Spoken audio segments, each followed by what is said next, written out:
예, 사랑하는 통독의 성도 여러분, 오늘도 이렇게 말씀으로 여러분들과 만나게 된 것에 깊은 감사를 드립니다. 오늘은 신명기 28장 말씀을 가지고 함께 하나님의 뜻을 살펴보려고 하는데요.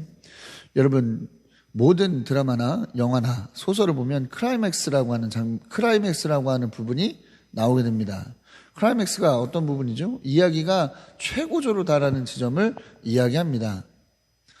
어떻게 보면 오늘 말씀이 바로 이 신명기의 클라이맥스 부분을 담당하고 있는 부분이라고 볼 수가 있습니다. 하나님 앞에 순종하는 자가 누리는 복과 또 하나님의 말씀에 정말로 불순종하는 자가 얻을 수 있는 저주가 가장 최고조에 달하고 있기 때문에 그렇습니다.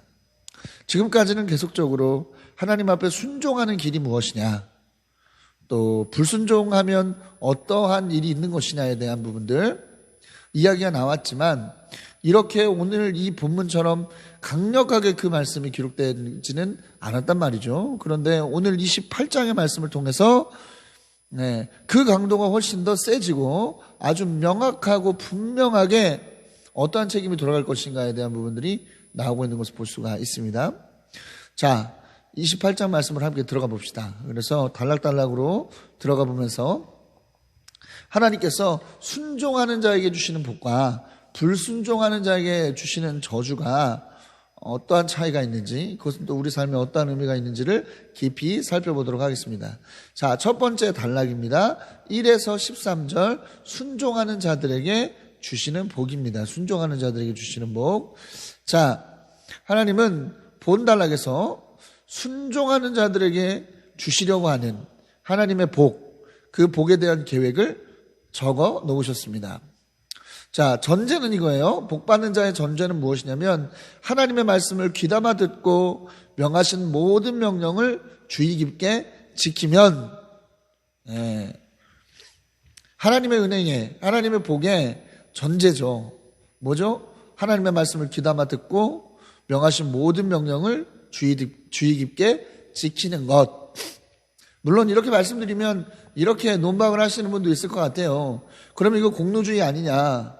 하나님의 말씀을 행하고 지키는 것에 따라서 하나님의 복과 은혜가 주어지는 것이라면 이것은 공로주의다, 이렇게 말씀하시는 분도 있을 것 같습니다. 그러나 여러분, 하나님께서 이렇게 명령하시는 그러한 어떤 대상이 무엇인가를 우리는 생각해 볼 필요가 있어요. 하나님께서 이렇게 명령하신 대상은 누구입니까? 바로 이스라엘 백성들이죠. 이스라엘 백성들이 어떤 존재들입니까? 하나님께 선택된 백성, 구별된 백성이자 하나님하고의 계약관계를 통해서 특별한 위치를 점한 그러한 사람들 아니겠습니까?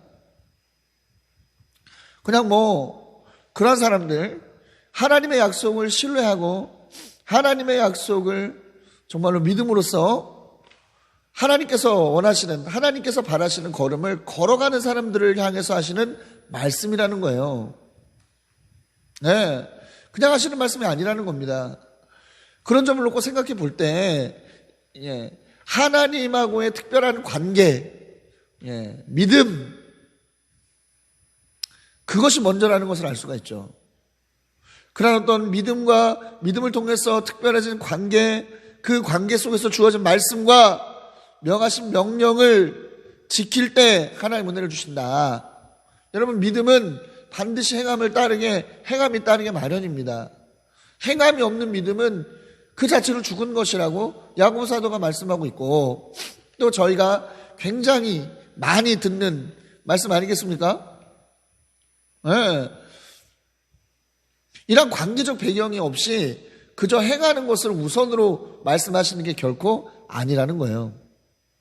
우리도 하나님하고의 믿음을 통해서 특별한 관계, 예수 그리스도를 믿음을 통해서 하나님하고의 특별한 관계에 들어가게 되죠. 요한복음 1장 12절의 말씀처럼 자녀의 관계, 그 특별한 관계 안으로 들어가게 됩니다. 그러나 중요한 것은 뭡니까? 믿음을 통해서 자녀의 관계로 들어갔다는 것은 우리에게 어떤 게 따른다는 거예요? 하나님의 말씀을 귀담아 듣고 명하신 모든 명령을 주의 깊게 지키는 그러한 열매, 그러한 결실들이 반드시 있어야 한다는 것을 의미함을 여러분, 우리는 반드시 기억해야만 하겠습니다. 자, 아무튼 이렇게 하나님의 말씀을 귀담아 듣고 명하신 모든 명령을 주의 깊게 지키면 첫 번째로는 모든 민족 위에 뛰어나게 하시고 두 번째는 모든 복이 찾아와 따르게 될 것이라고 말씀하고 있는 장면을 볼 수가 있어요.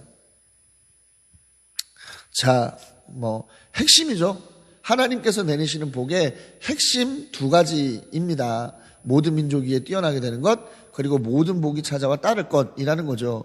여러분이 각각 이 두 가지는 각각의 어떤 그런 의미가 있어요. 여러분, 모든 민족 위에 뛰어나게 하시겠다라고 하시는 것은 뭡니까? 지금 상황은 어떤 상황이에요? 이스라엘 백성들이 하나님의 약속의 땅 가나안을 얻기도 전입니다. 아직 이루어지지도 않았는데 하나님께서 주신 매우 파격적이고 미래지향적인 축복이죠. 왜 그렇습니까?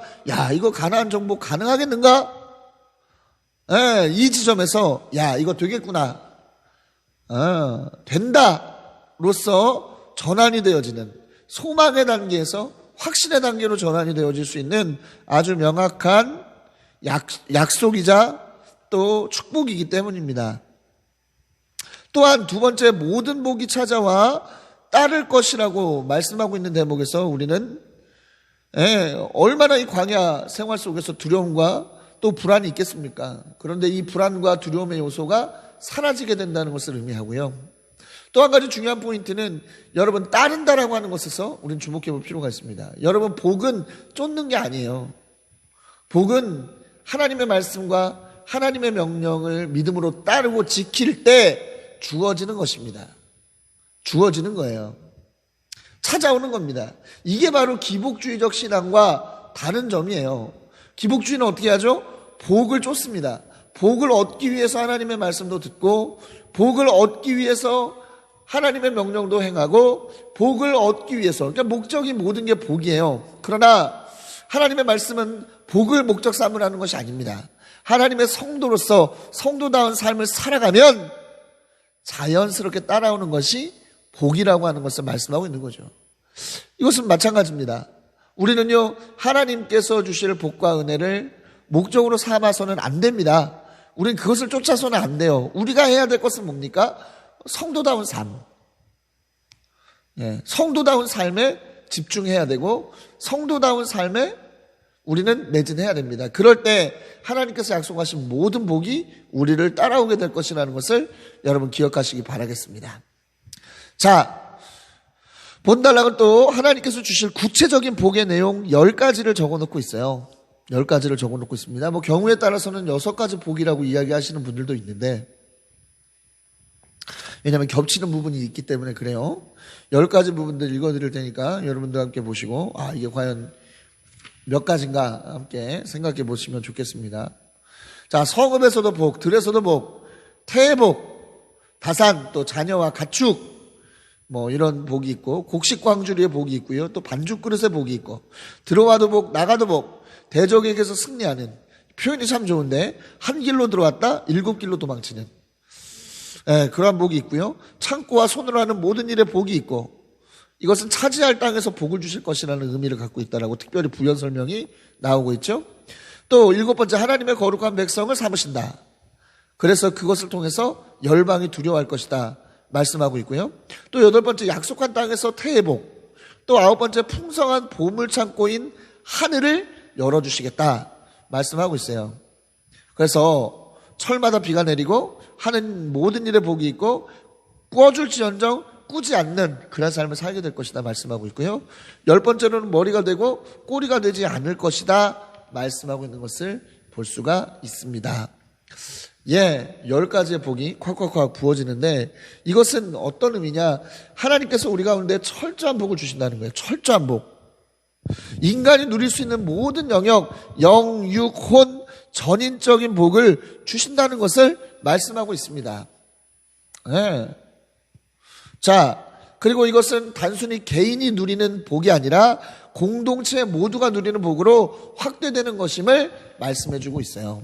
근데 중요한 것은 뭡니까? 다윗과 솔로몬 시대에 가면 하나님의 이러한 복의 약속이 성취된 것을 볼 수가 있다는 것이죠. 다윗이 얼마나 하나님을 철저하게 따랐던 그런 왕입니까? 그를 통해서 어떻게 돼요? 그도 이러한 복을 누리고 또 그를 통해서 이스라엘 전체가 이러한 복을 누렸던 그러한 일들 우리는 역사를 통해서 볼 수가 있습니다. 바로 이것이라는 거죠. 복의 확장성. 할렐루야. 하나님의 성도다운 삶을 살아갈 때 단순히 우리도 복을 받지만 우리뿐만 아니라 우리가 속한 모든 영역의 공동체가 복을 받게 함께 복을 누리게 된다는 것을 우리는 기억해야만 하겠습니다. 아무튼 이러한 철저한 복을 누리고 소유하는 여러분들 되시기를 그리스도 이름으로 강력히 축원합니다.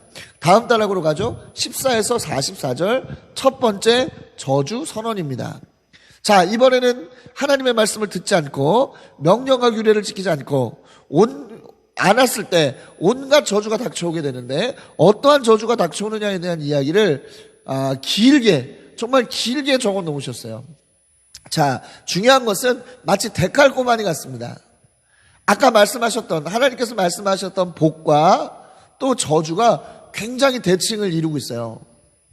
물론 정말로 저주의 내용에 추가되는 부분들도 많지만 아주 핵심적인 부분들은 어떻게 돼요? 겹쳐져 있는 것을 볼 수가 있습니다. 데칼코마니와 같아요. 네. 중요한 것은 복은 10가지를 약속하셨는데 저주는 제가 센 것만 24가지가 주어집니다. 아주 처절한 저주, 영육혼, 인간이 경험할 수 있는 최고의 저주를 누리게 되고 복을 통해서 공동체가 모두 축복받았듯이 저주를 통해서 공동체 모두가 불행해질 수밖에 없음을 경고하고 계세요.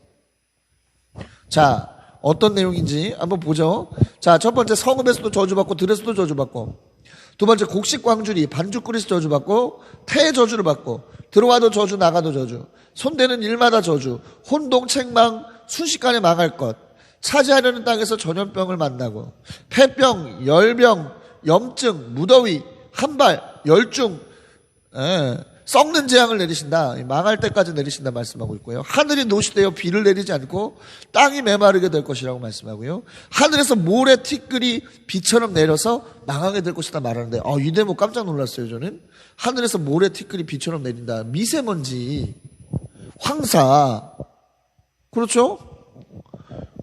미세먼지 황사. 자, 아무튼 적들에게 패배, 한 길로 치러 갔다가 7길로 도망가게 될 것이다 라고 말씀하고 있고요. 모든 나라가 그래서 놀랄 것이다 말하고 있고 악성 종기, 그렇죠? 옴, 습진 이런 걸로 치신다. 이집트 말, 이집트에서 경험했던 이런 것들을 치신다고 말씀하시고 또 이들의 정신이 미치게 될 것이고 정신착란을 일으키실 것이다 말씀하고요. 앞길이 막혀서 어두워지고 착취당하고 압제당하고 구해줄 사람이 없을 것이다 말씀하고 약혼해도 그 여자와 다른 남자가 자게 될 것이고 집 지어도 다른 사람이 살게 될 것이고 포도원을 가꾸어도 그 소출을 다른 사람이 먹을 것이다 말씀합니다. 눈앞에서 소, 낙이, 양을 빼앗기고 도와줄 사람이 없을 것이다.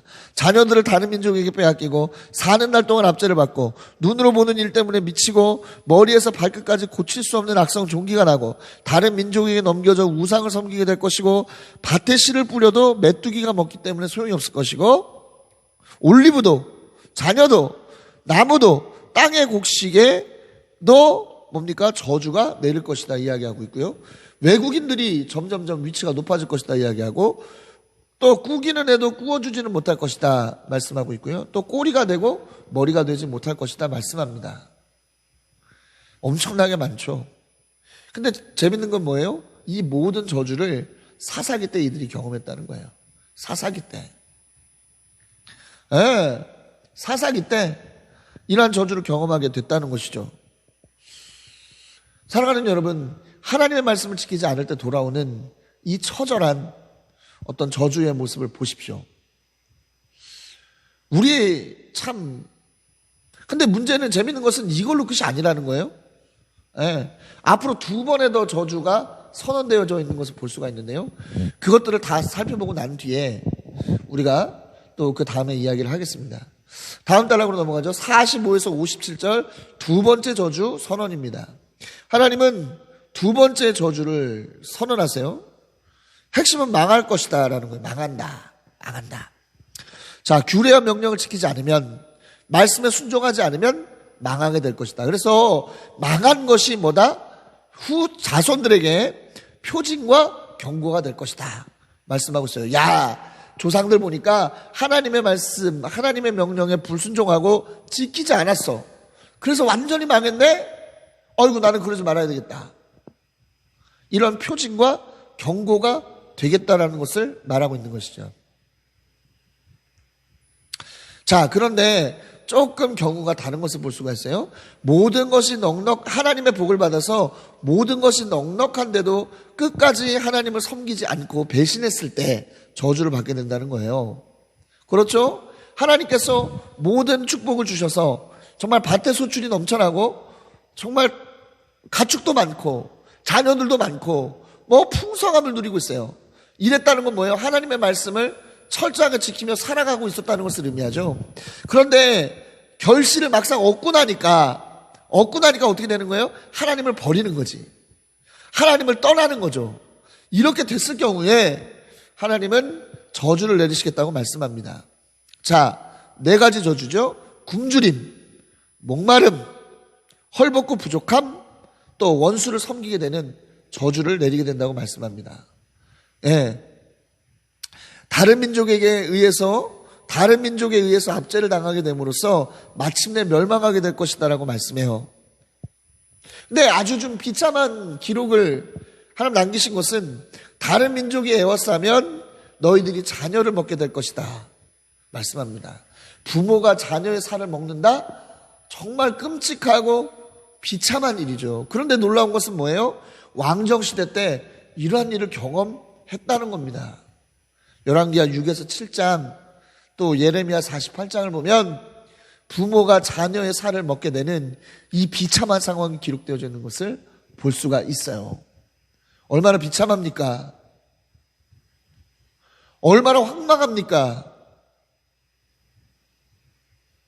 하나님을 섬기려면 끝까지 섬겨야 되는 거예요. 하나님의 말씀을 지키고 따르려면 끝까지 지키고 따라야 된다는 것을 우리는 기억해야만 하겠습니다.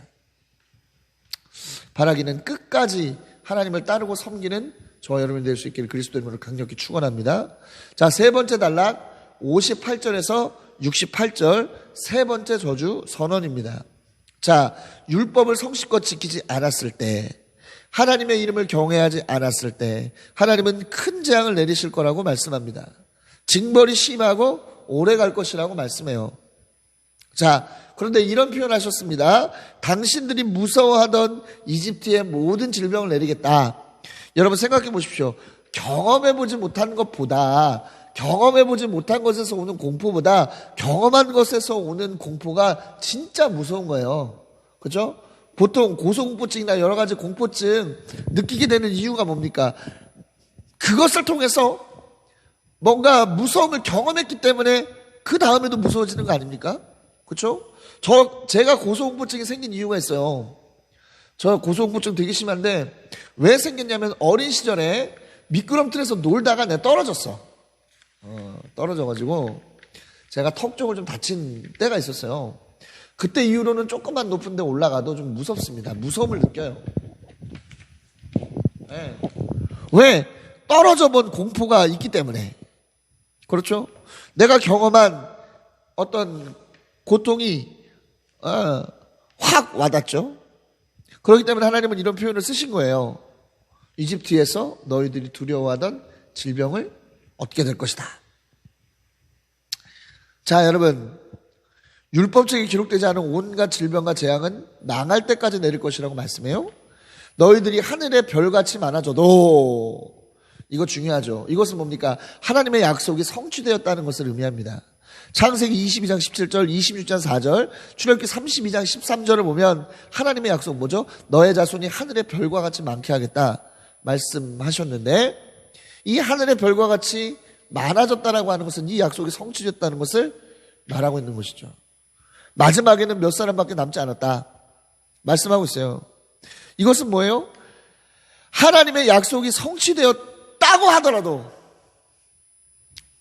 끝까지 하나님을 섬기는 일을 놓쳐서는 안 된다는 것을 말하고 있어요.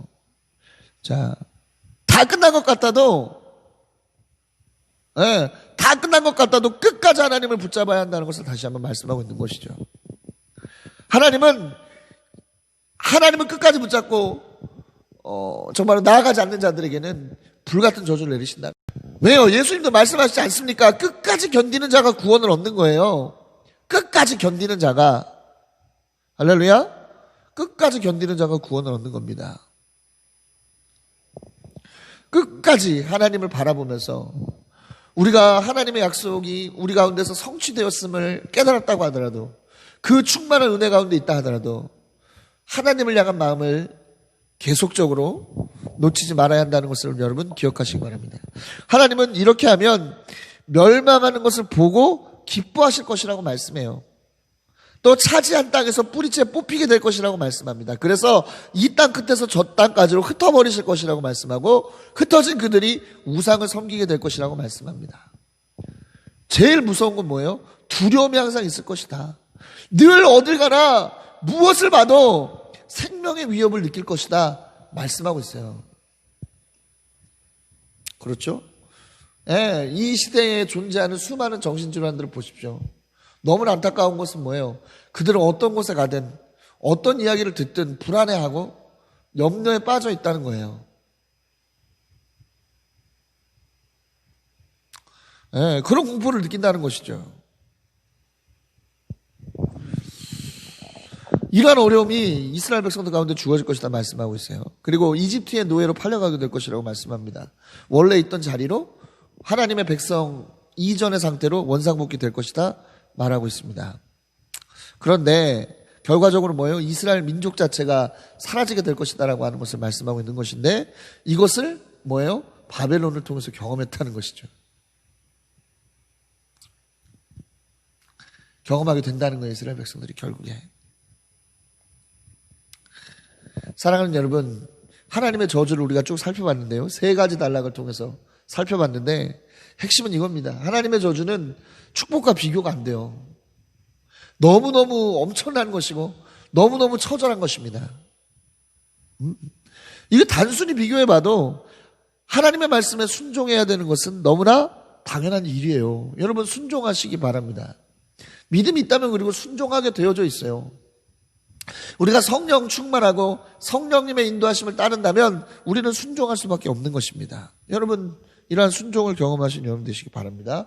또 한 가지 중요한 사실은 뭐예요? 축복도 저주도 하나님께서 우리에게 주신 말씀을 통해서 우리는 알게 됩니다. 그것이 이루어졌다는 것을. 이스라엘 역사서를 통해서 이게 정말 하나님 말씀대로 이루어졌구나라고 하는 것을 우리는 알 수 있다는 것이죠. 따라서 이것은 단순한 엄포가 아닙니다. 하나님의 애들 사탄 가지고 협박하듯 그런 이야기가 아닙니다. 엄포가 아니에요. 이건 하나님께서 명확한 계획과 명확한 의지를 가지고 하신 말씀이라는 겁니다. 따라서 지켜도 그만, 안 지켜도 그만, 들어도 그만, 안 들어도 그만이 아니라 반드시 우리가 이대로 행해야 되는 말씀이라는 것이죠. 사랑하는 여러분, 하나님의 말씀에 순종하는 여러분 되시기 바랍니다. 성령 충만함으로, 말씀 충만함으로 순종하는 여러분들 되시기 바라요. 그래서 여러분 축복의 사람들 되시기 바랍니다. 축복의 사람들. 또 한 가지 덧붙이고 싶은 것이 있습니다. 그러면 이렇게 얘기할 수 있어요. 이것은 구약적 이야기지. 신약으로 넘어가면 신약으로 넘어가면 다를 수 있다 이야기합니다. 그렇죠. 맞습니다. 하나님께서 복을 주시지 않아도 우리는 하나님의 말씀대로 행해야 하는 거예요. 그러나 여러분 하나님의 말씀대로 행하는 사람은 반드시 하나님의 축복의 누림이 경험될 수밖에 없음을 또한 우리는 알아야 합니다. 알아야 해요. 우리가 부할 때나 가난할 때나 하나님의 뜻을 따라야 하지만 정말로 왜 성령께서 우리 안에서 그것을 요구하시고 또 믿음이 우리 안에서 작동할 때 우리는 하나님의 말씀대로 살고자 하는 의지가 활화산처럼 타오르기 때문에 하나님의 믿음 안에 거한다면 우리는 자연스럽게 하나님의 말씀 가운데로 나아가고 어떤 상황 속에서도 영적으로 이기며 하나님께서 말씀하신 그러한 삶을 살아갈 수밖에 없는 것이 우리입니다. 그렇기 때문에 가난하더라도 부하더라도 우리는 그러한 삶을 살아야 하는 게 맞는 거예요. 복과 상관없이. 그러나 뭡니까? 이러한 삶을 살 때 영원히 가난함과 그렇죠? 그런 부족함 가운데 우리를 내버려 두시지 않는다는 겁니다. 하나님은 우리 가운데 뭐예요? 하나님께서 약속하신 축복을 반드시 주시게 되어 있습니다. 주시게 되어 있어요. 그런 축복의 문을 미리 닫아놓을 필요는 없다는 것이죠. 네. 여러분 축복, 그리고 우리가 그 축복 뭐죠? 닫아놓을 필요 없다는 거예요. 하나님께서 주시면 그저 감사하게 받고 누리면 되는 겁니다. 또 그렇게 하시지 않더라도 어떻게 하는 거예요? 하나님께서 우리 가운데 주신 믿음을 통해서 온전하게 하나님의 자녀다운 삶을 살아가면 되는 것입니다. 네, 사랑하는 여러분, 제가 가을쯤에는 한번 이런 세미나를 하려고 합니다. 제왕 뭐죠? 네, 복과 헌신, 기복주의 이 부분에 대한 세미나를 어떻게 우리가 부를 이해하고 또 하나님 안에서 부를 또 사용해야 하는가 이런 부분들을 좀 다루려고 합니다. 이 부분에 대해서 워낙에 한국교회 안에 혼탁함이 있어서 이야기를 하려고 합니다. 그렇죠. 한 10월쯤 우리가 그런 부분들 하려고 합니다. 기대하시기 바라고요. 아무튼 하나님의 은혜, 하나님의 복을 복 때문이 아니라 하나님의 말씀을 온전히 순종함으로써 이러한 은혜가 여러분들 가운데 주어지고 따라오는 역사가 일어날 수 있게 되기를 그리스도 이름으로 강력히 축원합니다.